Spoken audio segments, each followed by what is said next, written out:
اعوذ باللہ من الشیطان الرجیم بسم اللہ الرحمن الرحیم كلا بل لا تكرمون اليتيم ولا تحاضون على طعام المسكين وتأكلون التراث أكلا لما وتحبون المال حبا جما كلا إذا دكت الأرض دكا دكا وجاء ربك والملك صفا صفا وجيء يومئذ بجهنم يومئذ يتذكر الإنسان وأنى له الذكرى يقول يا ليتني قدمت لحياتي فيومئذ لا يعذب عذابه أحد ولا يوثق وثاقه أحد يا أيتها النفس المطمئنة ارجعي إلى ربك راضية مرضية فادخلي في عبادي وادخلي جنتي صدق الله العظيم رب اشرح لي صدري ويسر لي أمري واحلل عقدة من لساني يفقهوا قولي اللهم ألهمنا رشدنا وأعذنا من شرور أنفسنا اللهم انفعنا بما علمتنا وعلمنا ما ينفعنا وزدنا علما اللهم صل على سيدنا محمد وعلى آل سيدنا محمد وبارك وسلم آمین یا رب العالمین۔ فرمایا کہ کلا ہرگز نہیں، بل لا تکرمون الیتیم، بلکہ تم یتیم کی عزت نہیں کرتے، تم یتیم کی تکریم نہیں کرتے۔ اس پر کل گفتگو ہو چکی ہے کہ پچھلی آیت سے اس کا جیسے تعلق کیا ہے، اور پھر فرمایا وَلَا تَحَاضُّونَ، یہ تحاض کیا ہے؟ باب تفاعل ہے، اصل میں تحازز تھا، تو جب آپ اس کا ادغام کر دیں گے تو تحاضن، تحاضن کیا ہے؟ باب تفاعل، اور یہ نکلا ہے حاضات ذات سے۔ تو حض یحض کس کو کہتے ہیں؟ کسی کو کسی کام کی ترغیب دینا، یعنی جیسے ہم وہ بھی بولتے ہیں نا کہ الا جو ہے وہ للتحزیز بھی آتا ہے۔ للتحزیز کا کیا مطلب ہے؟ بھئی آپ یہ کام کرتے کیوں نہیں ہیں؟ ٹھیک ہے، الا تاکلون، تم کھاتے کیوں نہیں ہو؟ تو یہ الا کیا ہے؟ للتحزیز۔ تو فرمایا کہ ولا تحاضون علی طعام المسکین، اور تم ایک دوسرے کو اکساتے نہیں ہو، ترغیب نہیں دیتے، آمادہ نہیں کرتے۔ ٹھیک ہے، کس پر؟ کیونکہ حضہ کے ساتھ صیغہ آتا ہے اعلیٰ کا، تو تحاضون علی طعام المسکین، مسکین کے کھانے پر ایک دوسرے کو ابھارتے نہیں۔ مطلب اس سے کیا معلوم ہوا؟ دیکھیں، ہم نے سورہ مدثر میں بھی یہ بات ہفتے کے دن ایک نشست میں تفصیل سے عرض کی تھی کہ تحاضون کا مطلب یہ ہے، کم از کم مرتبہ یہ ہے کہ انسان یہ اعتقاد رکھے کہ دوسروں کو کھانا کھلانا چاہیے۔ ٹھیک ہے، یہ منیمم مرتبہ ہے۔ اگر یہ مرتبہ بھی نہیں ہوگا تو انسان دین سے خارج ہو جائے گا، یعنی کیونکہ کئی دفعہ یہ اشکال وارد ہوتا ہے کہ اللہ تعالیٰ جیسے وَلَا تَحَاضُّونَ عَلَىٰ طَعَامِ الْمِسْكِينِ، تو بھئی پہلے تو انہیں ایمان کی دعوت دینی چاہیے، مسکینوں کو کھانا کھلانے کی باری تو بعد میں آئے گی، تو ان کی مذمت بیان کر رہے ہیں کہ تم مساکین کو کھانا کھلانے پر ترغیب نہیں دیتے۔ تو کیا ہے؟ دو چیز، ترغیب اعتقادی ہے، ترغیب عملی ہے۔ ترغیب اعتقادی ہے کہ آپ بھی یہ اعتقاد رکھیں، میں بھی یہ اعتقاد رکھوں کہ مسکین کو کھانا کھلانا چاہیے، یہ کفر سے انسان کو نکالے گا۔ اس کے بعد گناہ سے نکالنے والی بات یہ ہے کہ وہ واقعتاً ایک دوسرے کو ترغیب بھی دے۔ تو کہا کہ جب ایک دوسرے کو ترغیب نہیں دے رہے تو گویا کھلاتے بھی بالاولیٰ نہیں ہے، یعنی اصل میں مراد یہ ہے کہ وَلَا تُطْعِمُونَ الْمِسْكِينَ، یعنی تم مسکین کو کھانا نہیں کھلاتے۔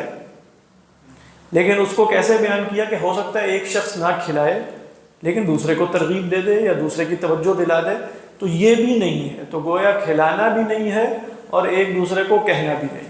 وَلَا تَحَاضُّونَ عَلَىٰ طَعَامِ الْمِسْكِينِ، تو اس میں کھلانے کی گویا بالاولیٰ نفی ہو گئی۔ کیسے؟ اس لیے کہ جو بھی مسکین کو کھانا کھلاتا ہے وہ دوسرے کو ترغیب دے رہا ہوتا ہے، یعنی بالفعل جو بھی کھلائے گا وہ دوسرے کو ترغیب ہو ہی جاتی ہے نا، فلاں سے جو ہے وہ بانٹ رہا ہے کھانا، اور اس طرح تو خیال آتا ہے اچھا ہم بھی کسی دن یہ کام کرتے ہیں، اس کا خیال آ ہی جاتا ہے چاہے کرے یا نہ کرے۔ تو کسی کے فعل سے دوسرے کو خود بخود ترغیب حاصل ہو جاتی ہے۔ لہذا یہاں اصلاً مقصود کیا ہے؟ کھانا نہیں کھلاتے، کہ جس کے ذریعے دوسروں کو ترغیب حاصل. بات سمجھ میں آ رہی؟ تو وَلَا تَحَاضُّونَ عَلَىٰ طَعَامِ الْمِسْكِينِ. اس کے بعد فرمایا وَتَأْكُلُونَ التُّرَاثَ. دیکھیں یہ جو تراث ہے یہ بھی وراث ہے اصل میں، کیونکہ اس کا مادہ کیا ہے؟ واو را ثا، وراثت ہے نا. وراث اور تراث کس کو کہتے ہیں؟ جو میت ترکہ چھوڑ کے جائے اس کو ورثتن بھی کہتے ہیں، وراثتن بھی کہتے ہیں، وراثن بھی کہتے ہیں، تراثن بھی کہتے ہیں. اردو میں بھی ہم بولتے ہیں نا یہ ہماری تراث ہے. تو تراث میں جو تا ہے وہ واو سے بدلی ہوئی ہے. جیسے مثال کے طور پہ قرآن مجید میں آیا ہے کہ لا يتخذ المؤمنون الكافرین اولیاء من دون المؤمنین. ہم نے پڑھی ہے سورہ آل عمران میں ومن يفعل ذلك فلیس من اللہ فی شیء الا ان تتقوا منہم تقاہ. تقاہ اصل میں کیا ہے؟ وقار. واو ہے نا شروع میں، تو واو کس سے بدل گئی؟ تا سے بدل گئی. تو یہاں بھی اصل کیا ہے؟ وراث، اور واو تا سے بدلی ہوئی ہے. تو وَتَأْكُلُونَ التُّرَاثَ. تم مال وراثت کھا جاتے ہو، مال وراثت کھا جاتے ہو. کیسے کھاتے ہو؟ اکلن لمن. اکلن لمن. لم کس کو کہتے ہیں؟ لم یلم لمن. دیکھیں آپ نے وہ حدیث پڑھی ہوگی کہ من جعل ہمہ ہم الآخرہ، جس نے اپنا غم ہے وہ آخرت کا غم بنایا. اس پر اللہ کے رسول صلی اللہ علیہ وسلم نے جو خوشخبریاں دی ہیں اس میں ایک کیا ہے کہ لم اللہ شعثہ، اللہ اس کے بکھرے ہوئے کاموں کو سمیٹ دے گا.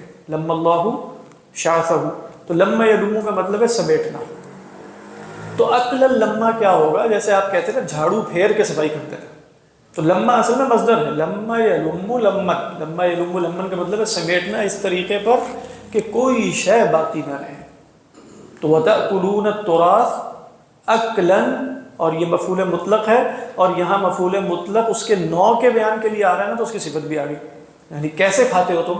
اکلن لمن. ایک ہے کہ چلو 20% کھا لیا وراثت، وہ بھی حرام ہے. ایک ٹیڈی پائی بھی کھائی جائے گی تو وہ بھی حرام ہے.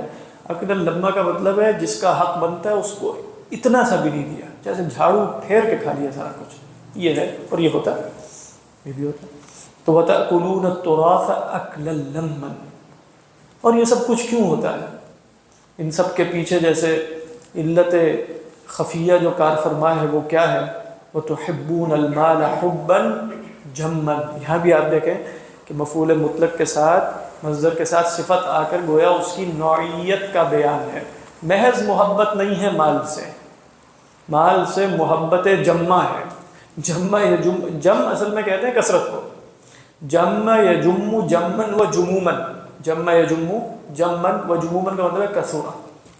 تو حباً جمع کا مطلب، اسی طرح سمندر کو بھی جم کہہ دیتے ہیں. پانی بہت زیادہ ہوتا ہے، بہت زیادہ پانی، تو اس کو کیا کہتے ہیں؟ البحر الجم. تو وَتَأْكُلُونَ التُّرَاثَ أَكْلًا لَمًّا وَتُحِبُّونَ الْمَالَ حُبًّا جَمًّا. اور مال سے تو تمہاری محبت جیسے سمندر کی گہرائی سے بھی زیادہ تمہارے دلوں میں راسخ ہے اور عمیق ہے، ٹوٹ کر محبت کرتے ہیں. وَتُحِبُّونَ الْمَالَ حُبًّا جَمًّا. بات بات چاروں جو بتائی باتیں رزق کی تنگی کی وجہ بتائی جا رہی ہے، ایسا جوڑا جا سکتا ہے سائز نہیں. اصل میں رزق کی تنگی کی وجہ نہیں ہے. اصل میں تو یہ وجہ بیان کی جا رہی ہے کہ تم نے جو کہا کہ ربی اکرمن اور ربی اہانن، یہ تمہارا قول کیوں برآمد ہوتا ہے؟ اس کے پیچھے کیا تصورات کار فرما ہے؟ کس بنا پر تم مال ملنے پر اپنے آپ کو عزیز سمجھتے ہو، اور کس بنا پر مال سے محروم ہونے کی بنا پر اپنے آپ کو ذلیل سمجھتے ہو؟ اس کے پیچھے کیا فلسفہ، جیسے ہم کہتے ہیں کیا بیک گراؤنڈ ہے، یا کیا مابعد الطبیعتی بنیادیں ہیں؟ وہ یہ ہیں.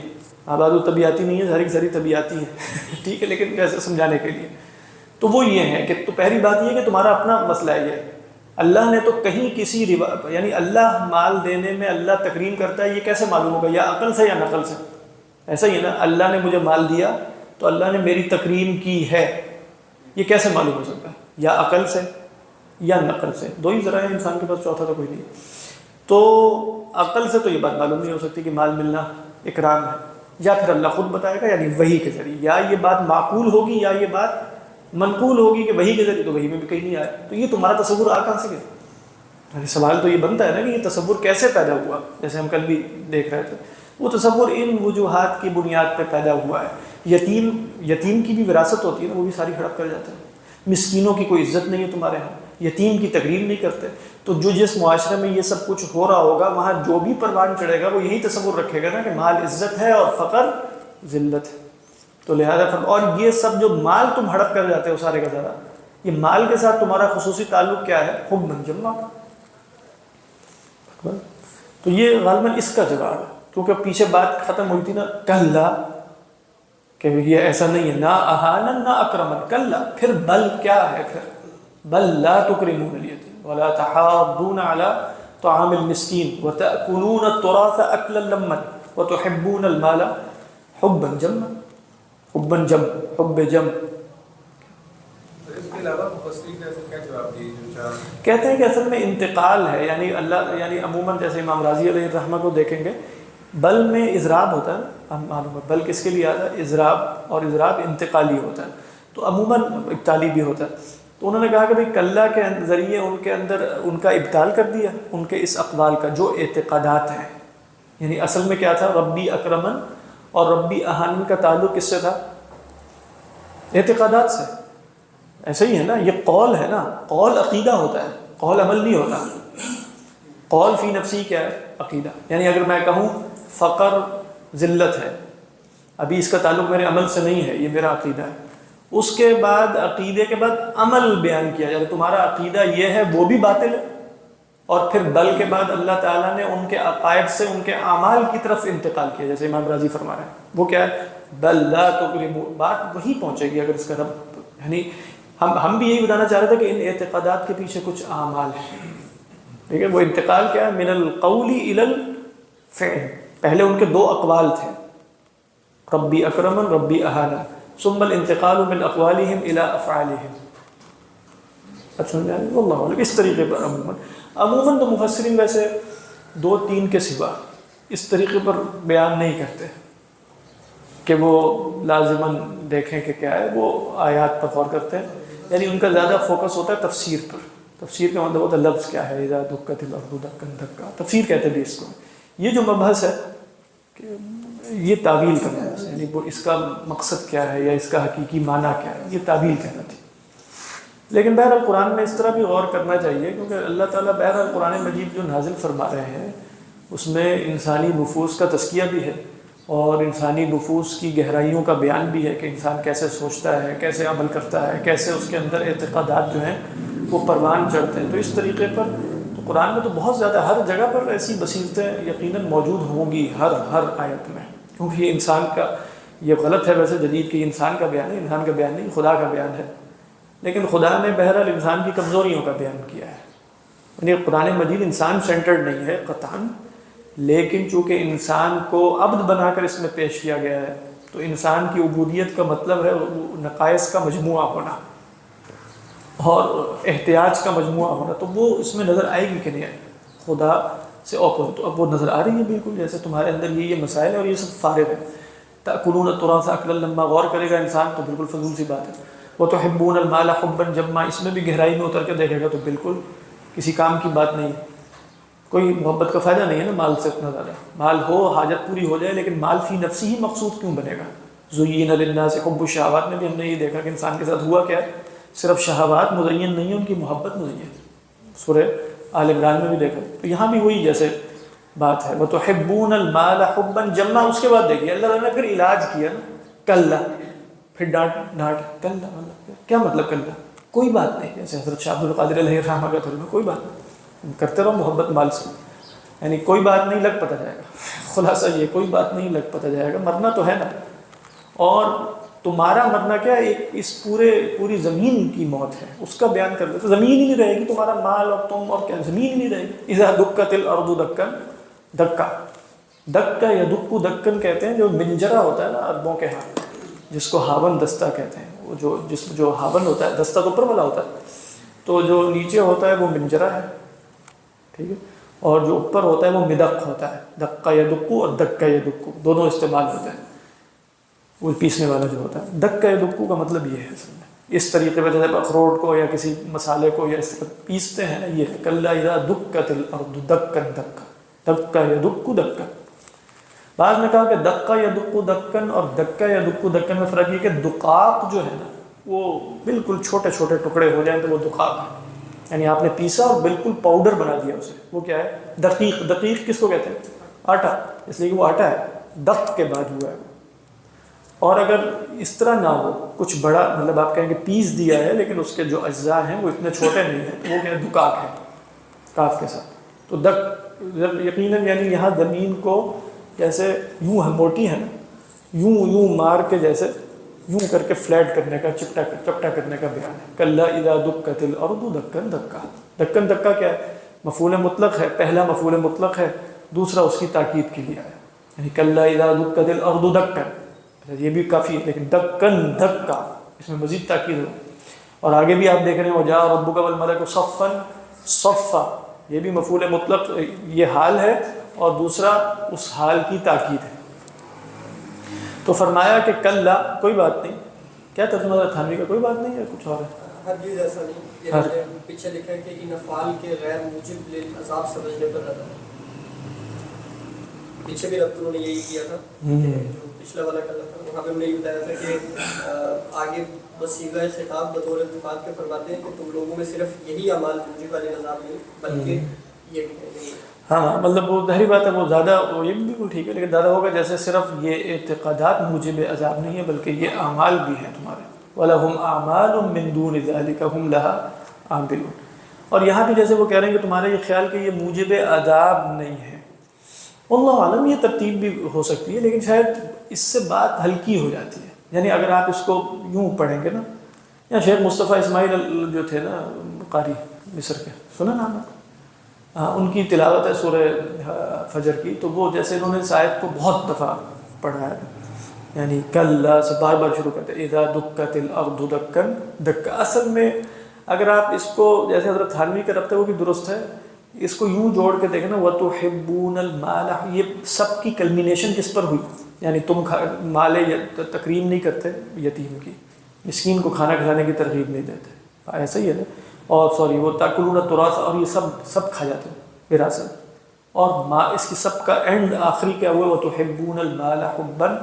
جب اب انسان مال سے اتنی ٹوٹ کے محبت کیوں کرتا ہے؟ جیسے اگلی صورتوں میں اللہ تعالیٰ بتائیں گے یحسب ان مالہ اخلد، یعنی خام خواہ کا ایک زوم سا پیدا ہوتا ہے نا، تو اللہ تعالیٰ جیسے ابھی موجب عذاب یا عدم موجب عذاب کی بات کی بجائے کیا ہے کہ کلا اذا دکت الارض، مال سے تمہاری محبت باطل ہے، بات ہے کیوں باطل ہے، اس سے کیوں روکا جا رہا ہے؟ اذا دکت، ہاں اگر زمین میں ہمیشہ رہنا ہوتا تو ٹھیک ہے، مال زیادہ حاصل کرو، زیادہ یہ آگے بڑھو، لیکن تم نے کیا ہمیشہ رہنا ہے؟ قیامت میں آ جانا ہے، اذا دکت الارض دکت۔ تو اگر آپ اس کو پیچھے سے جوڑ کے جو اس کا جو آپ کا ڈنڈا پڑا ہے نا انسان کے سر پہ، وہ قوت اس کی اس طرح بڑھ گئی، وَتُحِبُّونَ الْمَالَ حُبًّا جَمًّا كَلَّا اذا دکت الارض دکا دکا۔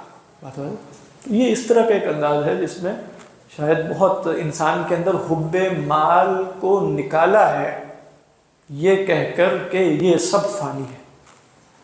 وَتُحِبُّونَ الْمَالَ حُبًّا جَمًّا كَلَّا، ہرگز نہیں، کیا ہرگز نہیں، تمہارے محبت مال کے پیچھے جو تمہارے خیالات ہیں وہ سب باطل ہیں۔ اذا دکت الارض دکن دکا وجاء ربک، تو قیامت آ جائے گی، حساب کتاب ہو جائے گا، مال کا وہاں کیا منتخب۔ اس لیے واقعتاً انسان اگر غور کرے تو یہ دو چیزیں مال اور جاہ دونوں حقیقت کے اعتبار سے دھوکہ ہے، اس کے اندر کچھ بھی نہیں ہے، لیکن اس کے اندر گلیمر اتنا زیادہ ہے کہ یہ سب باتیں مانتے ہوئے بھی دل ادھر ہی جاتا ہے، جو ہے دل ادھر ہی جاتا ہے، ورنہ تو حقیقت کے بارے سے آپ دیکھیں یہ جو جاہ ہے اور مجھے لوگ پہچانیں اور مجھے اعتقادات، یہ سب باتیں بھی ان دی اینڈ تو فارغ ہیں، کچھ بھی اس کے اندر ہے نہیں، نیچے کچھ بھی نہیں ہے، یہ صرف سرفس پہ ہے، نیچے قبر ہے، اوپر یہ ہے، نیچے کیا ہے؟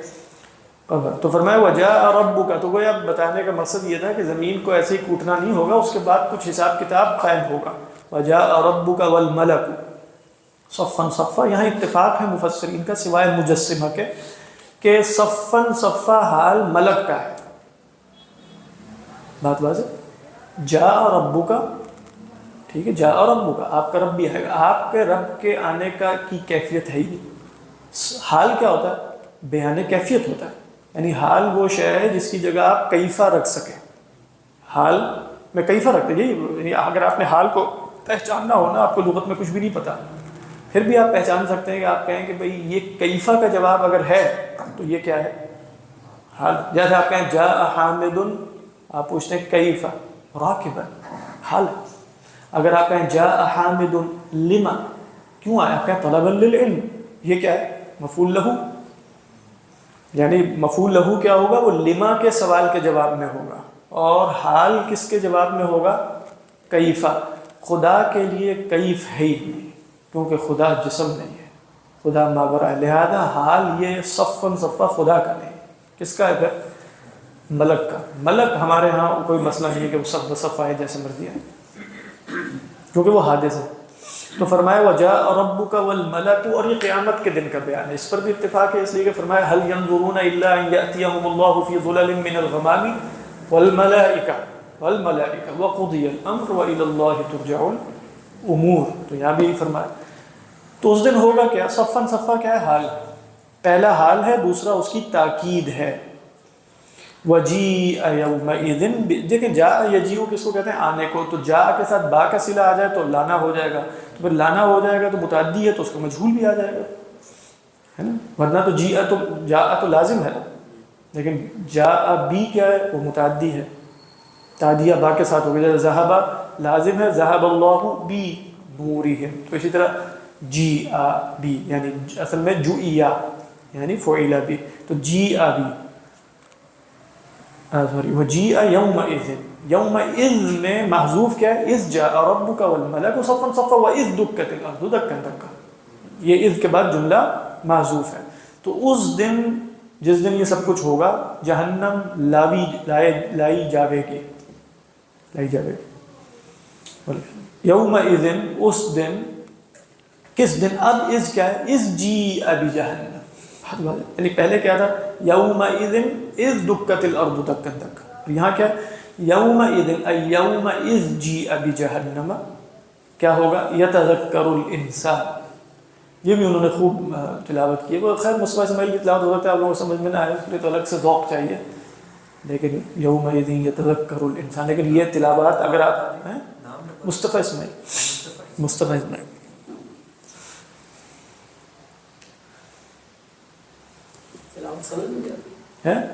تلاوت بھی سمجھنی ہوتی ہے. تلاوت میں جو ردم ہے اور لے ہے اور اس کے پیچھے جو وہ تو سمجھے، وہ جو ذوق سے پیدا ہوتا ہے. سیدھی سی بات، ہو سکتا ہے کسی کو کہے کہ یہ کیسی تلاوت لگی ہوئی ہے، مصطفیٰ اسماعیل کیا ہے، لیکن ظاہری بات ہے وہ ممارست اور تدریب اور کثرت سماع، اور اس کے نتیجے میں پھر آپ کو کیونکہ وہ تو بہت بڑے قاری تھے مصطفیٰ اسماعیل، تو اس میں وہ امام ہے. لیکن میں نے یہ صورت ان سے کوئی مطلب 100 دفعہ سنی ہوگی واللہ اعلم، یعنی جو ہے وہ تو وہ اس کا ہر دفعہ ایک اثر ہے، اس کی ایک تاثیر ہے سورہ فجر کے اندر. تو فرمایا یومئذ یتذکر الانسان، جس دن انسان جو ہے وہ یاد کرے گا. تذکر الانسان، تذکر کا مفعول بھی نہیں بتایا کہ وہ یاد کیا کرے گا ہے. تو وہ پیچھے ہم دیکھ چکے نا، یتذکر الانسان ما سعی، وہ اپنی کوششوں کو، اپنی گزرے ہوئے ایام کو، اپنے شب و روز کو، اپنے وقت کے ضیاع کو یا وقت کے استعمال کو، جو بھی اس نے زندگی گزاری ہے، جیسے بالکل فلیش کی طرح اس کے سامنے سے وہ پورے مراحل گزر رہے ہوں گے. لیکن آگے جیسے بڑی حسرت کے ساتھ کہا ہمیں حسرت دلانے کے لیے، وہ انا لہ الذکریٰ. انا لہ الذکریٰ کا مطلب کیا ہے؟ وہ انا آتا ہے کیفہ یا من اینا کے لیے، من اینا اور کیفہ دونوں کے معنی میں ہے. جیسے مثال کے طور پہ کلما دخل علیہا زکریا المحراب وجد عندها رزقا قال یا مریم انا لکی ھذا، ای من این لکی ھذا یا کیف لکی ھذا. اسی طرح جب انبیاء علیہ السلام کہتے ہیں انا یکون لی غلام، حضرت زکریا کہتے ہیں، تو وہاں کیا مراد ہے؟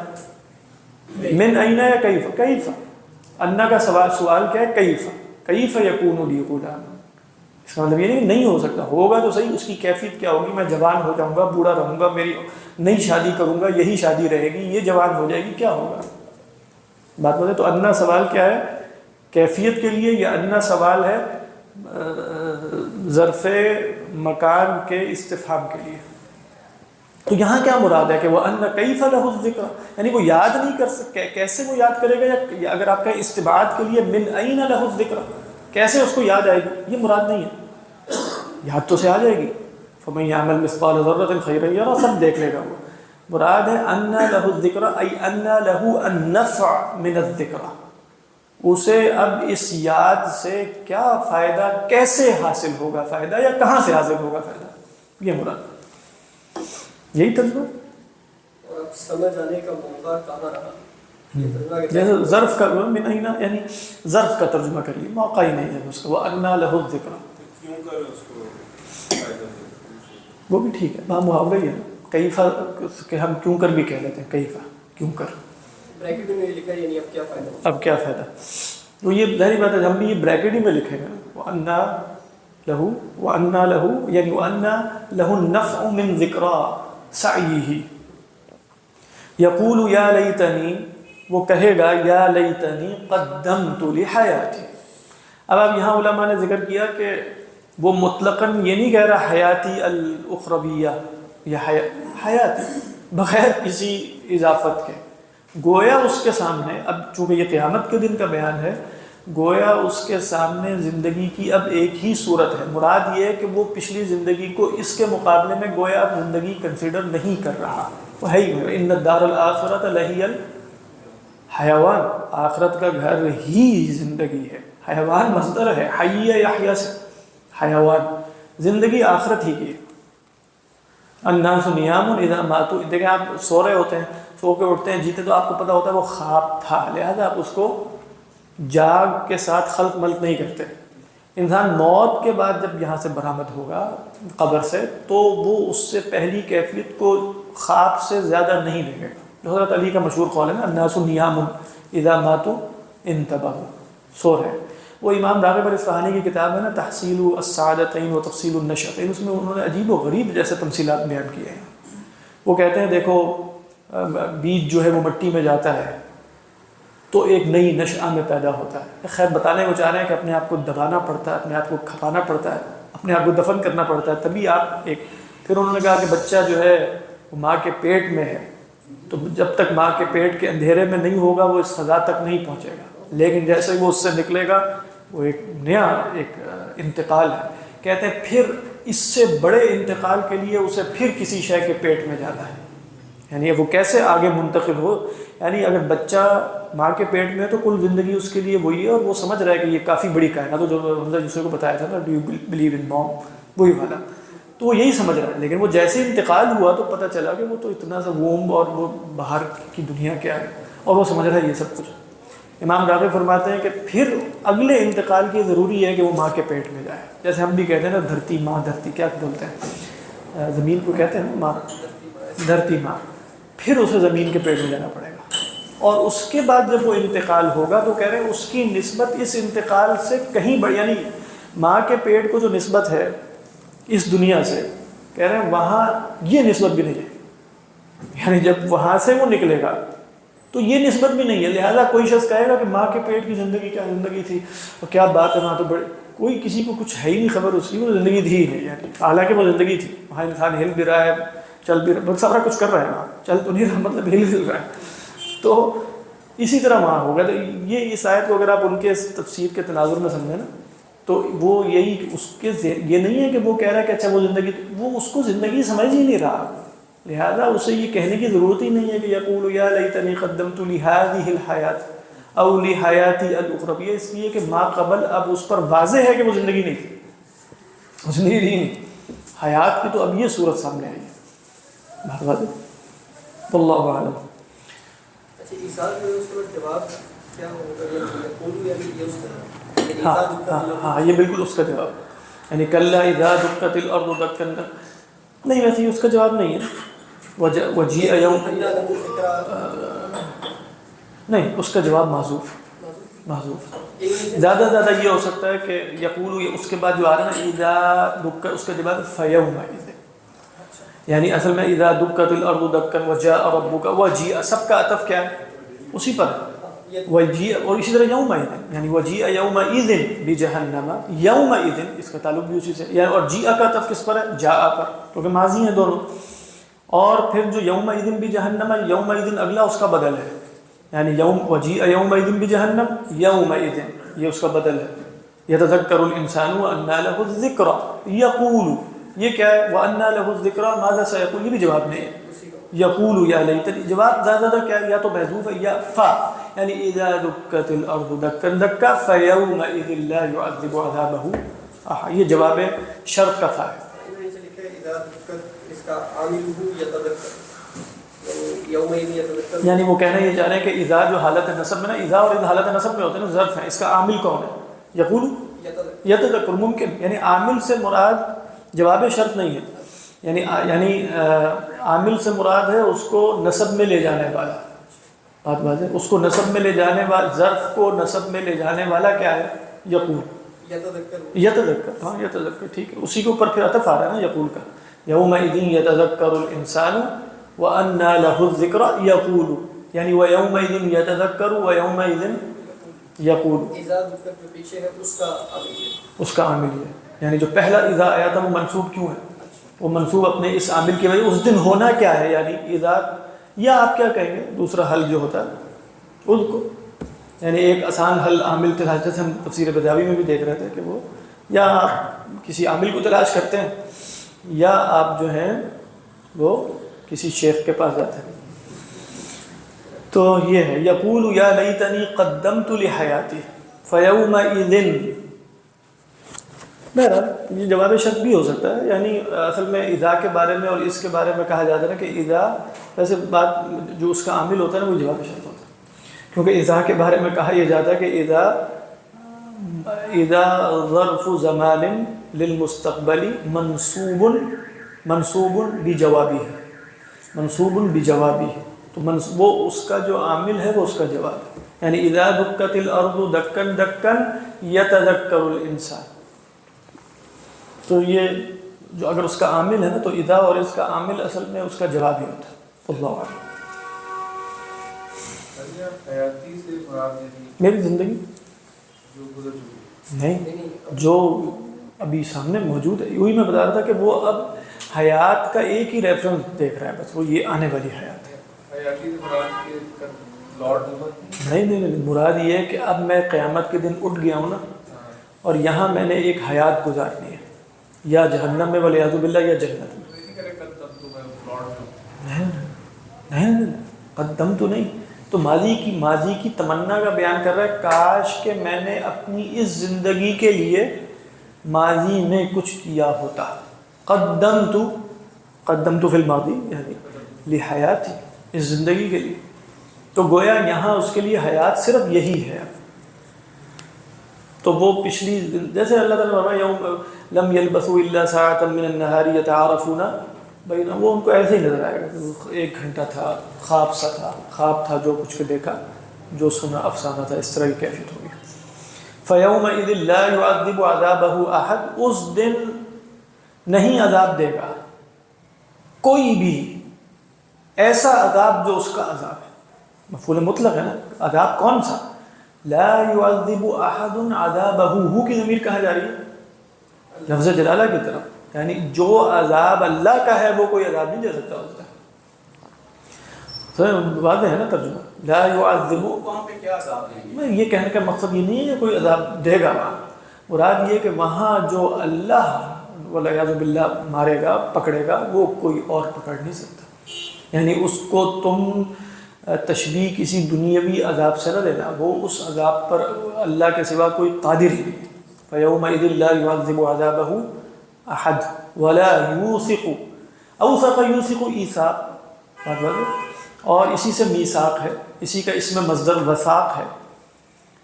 میثاق کس کو کہتے ہیں، مبثاق ہے نا اصل میں. میثاق وہ پختہ عہد ہے جس میں جیسے آپ باندھ لیتے ہیں دوسرے کو، ٹھیک ہے. میثاق اسی لیے ہم عہد کو نہیں کہتے ہیں، ہم پختہ عہد کو کہتے ہیں. پختہ عہد کیوں ہے، اس لیے کہ اسی طرح ثقہ شخص کو، ثقہ بھی اصل میں کیا ہے، وثق یثق سے ثقۃ، تو اس کا مطلب بھی کیا ہے کہ بھئی گویا آپ کے اور اس کے درمیان ایک بندھن ہے جس کی بنا پر آپ اس پر کامل اعتماد کرتے ہیں. تو اوثق یوثق کا مطلب ہوتا ہے باندھنا کسی وثاق میں. وثاق بندھن کو کہتے ہیں. وثاق کس کو کہتے ہیں، بندھن کو. عروۃ الوثقی، جیسے اوثق کی مؤنث کیا ہے، اوثق کی مؤنث ہے وثقی، ٹھیک. تو ترجمہ یہ ہے کہ باندھنے سے مراد ہے پکڑ، ولا یوثق گرفتار نہیں کرے گا، پکڑے گا نہیں اس کا پکڑنا کوئی بھی، یہی مراد ہے ولا یوثق گرفتار، کیا ترجمہ؟ نہ اس کے جکڑنے کے برابر، جکڑنا، دیکھیں یہ ولا یوثق وثاقہ احد، نہ اس کے جکڑنے جیسا کوئی جکڑے، بات بات یا ایتھا النفس المطمئنہ، اے نفس مطمئنہ۔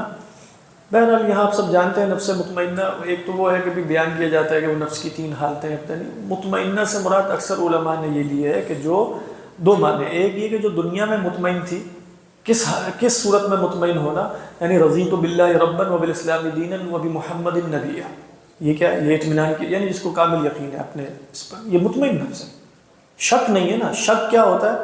اضطراب، جو یقین رکھتا ہے وہ کیا ہے؟ مطمئن۔ الا بذکر اللہ تطمئن القلوب، ثلاث من کن فیہ وجد بہن حلاوۃ الایمان ان یکون اللہ ورسولہ احب الیہ مما سواہما، یہ کیا حلاوت ایمان، طعم الایمان، چاشنی وغیرہ وغیرہ، یہ نفس مطمئنہ ہے۔ التی اطمأنت باللہ ربا وبالاسلام دینا وبمحمد نبی، اس اطمینان کے بہت درجے ہو سکتے ہیں، اس صورت میں یہ نفس مطمئنہ دنیا میں بھی حاصل ہو جائے گا۔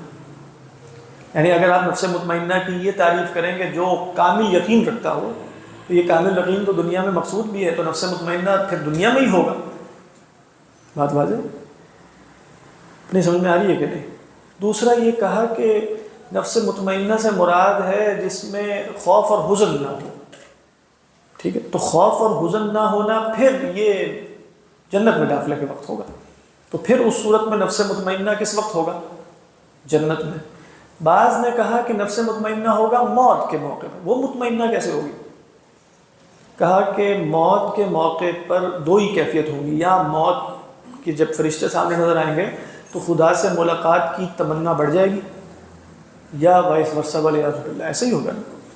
تو جو مطمئن نفس کون ہے؟ المطمئنہ الی لقاء اللہ، اسے خدا سے ملاقات پر کامل اطمینان، یقین اور طلب اور تڑپ ہے، وہ مطمئن ہے۔ تو اس موقع پر نفس مطمئنہ کب ہوگا؟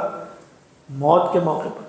تو آپ کو تینوں تفسیریں ملے گی، یعنی نفس مطمئنہ دنیا میں ہے، یا نفس مطمئنہ موت کے موقع پر ہے، یا نفس مطمئنہ آخرت میں ہے۔ تو کہا جا سکتا ہے کہ بھئی جو نفس مطمئنہ ایمان کے اعتبار سے دنیا میں ہے وہی موت کے وقت ہوگا، اور وہی قیامت کے دن بھی ہوگا۔ تو حضرت تھانوی نے کیا کہا؟ دونوں باتیں لکھی ہیں، اوپر جو ترجمہ ہے اس پر لکھا ہے کہ ایک اطمینان والی روح، یعنی جس کو امر حق میں ایقان و اذعان وہی اور کسی طرح کا شک ہو، یہ دنیا ہو گی۔ اور لیکن نیچے میں لکھا ہے کہ قرینہ مقام سے یہ خطاب قیامت کے روز معلوم ہوتا ہے، اس لیے قرینہ مقام اصل میں ہے کہ آگے آ رہا ہے ادخلی جنتی، اور فدخلی فی عبادی وادخلی، تو عبادی میں داخل ہونے سے مراد ہے جنت میں داخل ہونا، بات بات ہے۔ تو اس اعتبار سے یہ قیامت کے دن کا خطاب ہوگا، یا ایتھا النفس المطمئنہ ولکنھا کانت مطمئنۃ فی الدنیا، تھی وہ دنیا میں مطمئن۔ اچھا کیا کرنا؟ اچھا